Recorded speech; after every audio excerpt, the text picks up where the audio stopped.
La tecnología ha cambiado muchas cosas. Las distancias ya no importan. Los idiomas ya no importan. Los formatos ya no importan. Por suerte, algunas cosas nunca cambian. Hernán Casiari, lo que importa es el mensaje.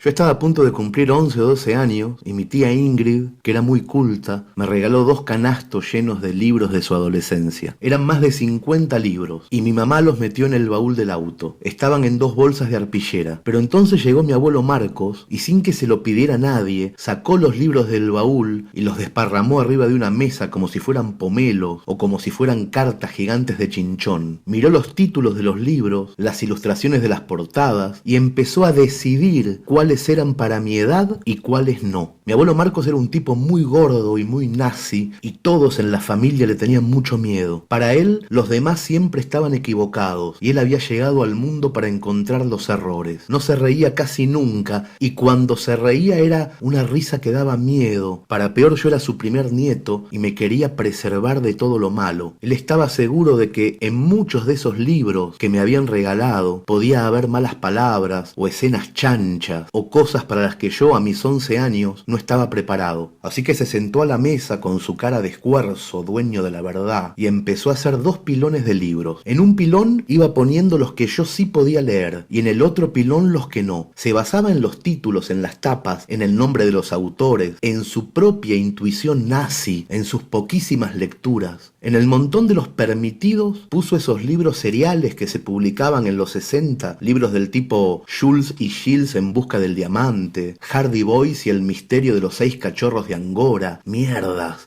libros mediocres de los llamados juveniles que se imprimían como churros calientes y las madres les compraban a sus hijitos. Mientras que en la pila de los libros prohibidos iba poniendo novelas que el hombre suponía demasiado complejas para mi edad o que sospechaba que podían tener tetas y culos y fornicación. Puso cada uno de los pilones en las bolsas de arpillera y le dijo a mi mamá que me diera los libros permitidos y que escondiera de mi vista la segunda bolsa. Mi vieja, que le tenía miedo a su padre, le hizo caso. Llegamos a casa y desparramó en mi pieza la arpillera ética, la bolsa moral, y a la otra bolsa la llevó al lavadero de casa atrás del patio. Yo me hice el boludo, pero miré bien a dónde Chichita se iba con la bolsa prohibida. Después empezó el colegio y yo esperé con paciencia las tardes en que me dejaban solo en casa. Naturalmente un día fui al lavadero y empecé a buscar la bolsa. La encontré rápido, detrás de los detergentes y del anticongelante. Ahí mismo, sentado entre ropa sucia y con olor a jabón federal, empecé a leer los libros prohibidos. Eran novelas de Arthur Conan Doyle, de Oscar Wilde, de Mark Twain, de Chesterton. Libros impresos en hoja de Biblia, en muchos casos obras completas. Mi abuelo nazi no me había prohibido a Oscar Wilde por El Príncipe Feliz, sino por el retrato de Dorian Gray, que era para adultos y estaba en el mismo tomo. No me prohibía las historias de Tom Sawyer, quiero decir, sino que me prohibía Un yanqui en la corte del rey Arturo, del mismo autor, y los leí.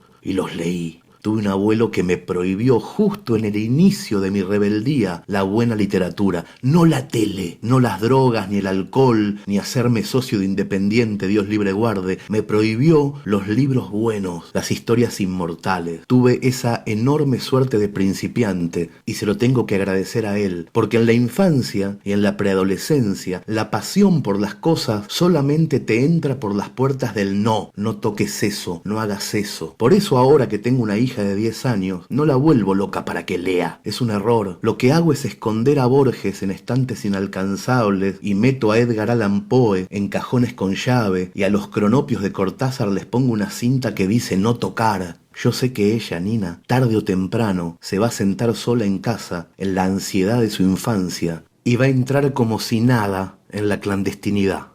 End of messages. Please leave your message after the tone.